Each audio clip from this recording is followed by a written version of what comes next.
도서관 생지. 글 그님 다니엘 커크.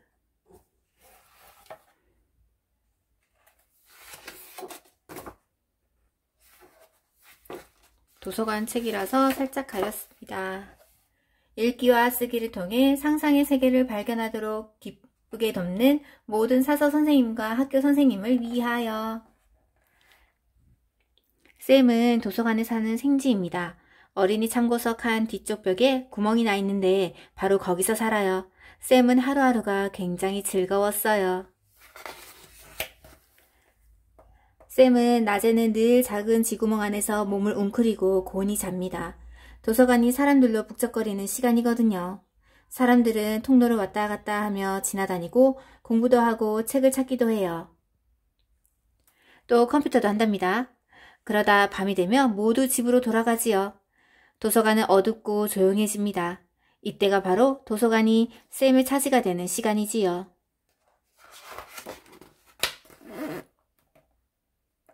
밤이면 밤마다 쌤은 책을 읽고 또 읽었어요.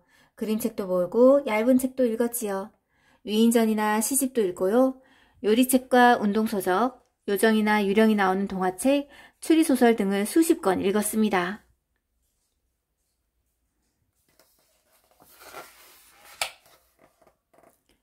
쌤은 여러 정보와 지식으로 마음이 풍성해졌습니다. 머나먼 곳에 대해서도 많이 알게 되었지요. 그리고 신비로운 상상의 세계를 마음껏 여행했습니다.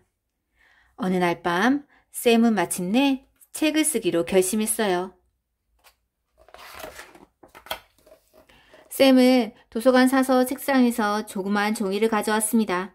그리고는 종이를 접어서 여러 장으로 만들고 마침 책꽂이 아래에 굴러떨어져 있는 연필을 주워 글을 쓰기 시작했어요.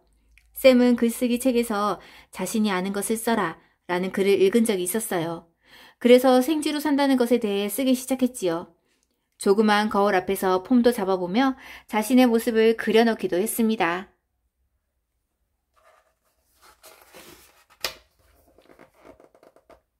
쌤은 날마다 열심히 글을 썼어요. 마침내 책 한 권이 완성되었습니다. 제목은 찍찍 어느 생쥐의 삶으로 지었어요. 그리고 표지에 글, 그림, 쌤이라고 적었지요. 쌤은 전기 및 자서전 칸으로 가서 자신의 첫 작품을 책꽂이에 꽂았어요. 쌤은 쥐구멍으로 다시 돌아가 기다렸습니다.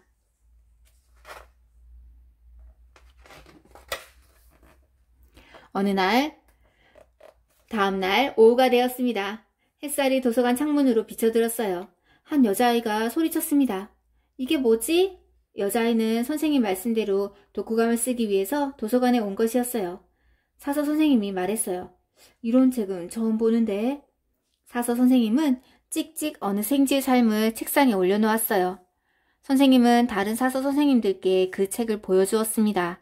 재미있는 책이네요. 쌤은 책을 또 쓰기 시작했어요. 이번 제목은 외로운 치즈입니다. 제목 때문인지 글 쓰는 내내 배가 고팠어요. 쌤은 언제나 빵 부스러기를 많이 먹을 수 있어서 좋았어요. 복도에 있는 쓰레기통 옆에 가기만 하면 말이죠. 그림까지 다 그리자 쌤은 그림책 칸으로 총총 걸음으로 갔어요.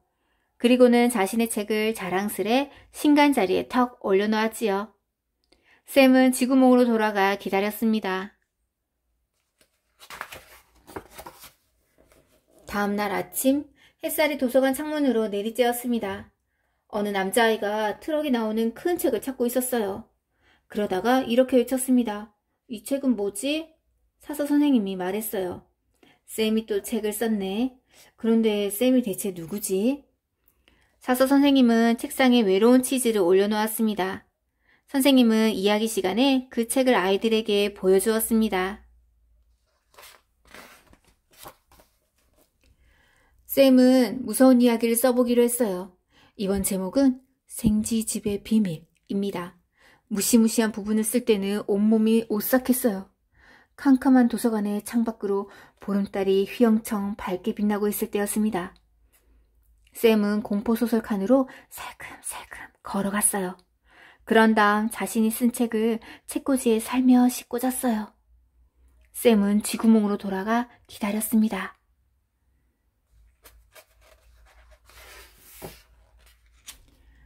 다음날 환한 햇살이 도서관 창문으로 내리쬐었습니다. 남자아이가 잠자기 전에 읽을 무서운 책을 찾다가 말했어요. 이거 뭐지? 이게 뭐지? 사서 선생님이 말했어요. 아무래도 쌤이 누군지 알아내야겠어. 게시판에 쪽지를 남기자. 우리가 새 작가를 만나고 싶어 한다고 말이야. 사서 선생님은 생지집의 비밀을 책상에 올려놓았습니다. 그리고는 수업이 끝난 후에 하는 글짓기 시간에 이 책을 아이들에게 보여주며 쌤의 책에 대한 이야기를 했어요. 그날 밤 쌤은 쪽지를 발견했어요.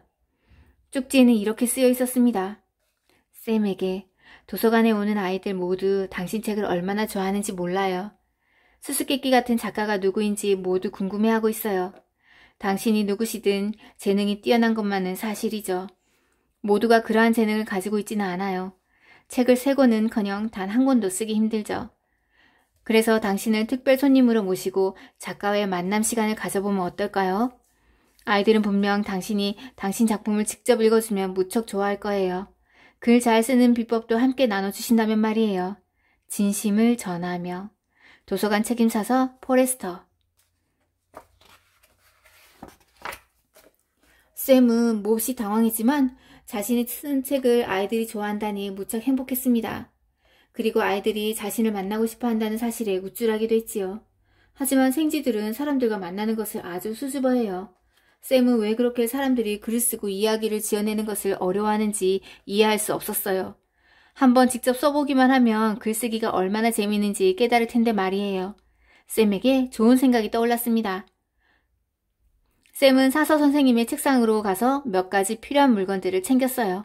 밤새도록 글을 쓰고 그림을 그리고 가위로 자르고 잘 접어서 종이 집게로 찍었어요.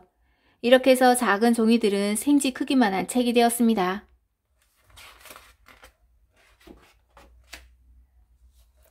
아침이 되어 도서관 사서 선생님이 어린이 도서관으로 들어왔습니다.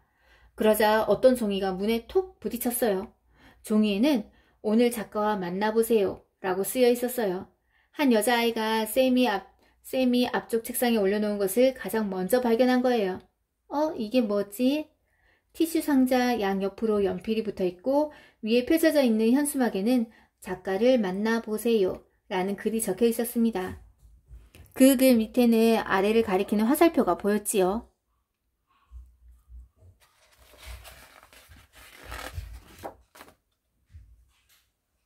여자아이는 빈 상자 안을 들여다보았어요. 우와! 여자아이는 깜짝 놀랐어요. 상자 바닥에는 작은 거울이 놓여 있었습니다.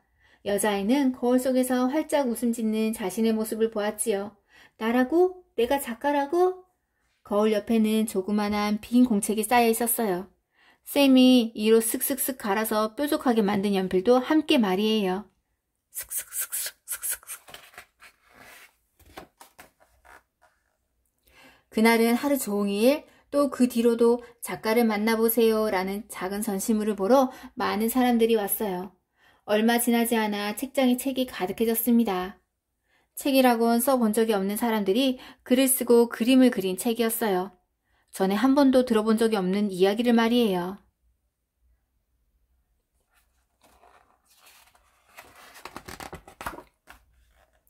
쌤은 도서관에 사는 생쥐입니다. 어린이 참고석 한 뒤쪽 벽에 구멍이 나 있는데 바로 거기서 살아요. 쌤은 밤이 새도록 구멍 속에 앉아 있었어요. 다음 책은 무엇을 쓸까 생각하고 또 생각하면서요. 추리소설은 쓸까? 아니면 모험소설? 재미있는 책? 실제 이야기들? 적을 이야기거리가 너무너무 많았어요. 좋았어. 하나하나 다 써봐야지. 쌤은 연필을 들고 글을 쓰기 시작했습니다.